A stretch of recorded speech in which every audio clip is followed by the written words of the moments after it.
वज़ीर-ए-आज़म शहबाज शरीफ और army chief Syed Asim Munir से एरिक मायर की क़यादत में अमरीकी वफ़द की मुलाकात। वज़ीर-ए-आज़म ने फ़ोरम में अमरीकी शिरकत का खैर मकदम किया। कहा, पाकिस्तान की मादनियात के शोबे में वसी इस्तेदाद है। अमरीकी कंपनियों को इस तरजीही शोबे में सरमायाकारी के मौक़े से मुस्तफ़ीद होना चाहिए। अमरीकी वफ़द की army chief general Asim Munir से GHQ में मुलाकात हुई। अमरीकी वफ़द ने मादनी सरमायाकारी फ़ोरम के इनेकाद की तारीफ़ की।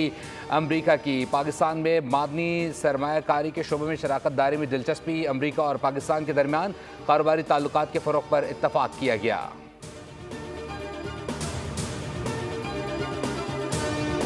पानी कम तरीन सतह पर पहुँच गया। सक्खर बैराज में पानी 71% कम हो गया।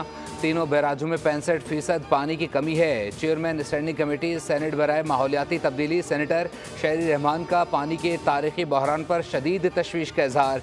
कहा, तीनों सूबों में कहत की सूरत हाल है। अप्रैल में काश्तकारी के लिए पानी नहीं। पीपल्स पार्टी अवाम के पानी के हकूक़ पर कभी समझौता नहीं करेगी।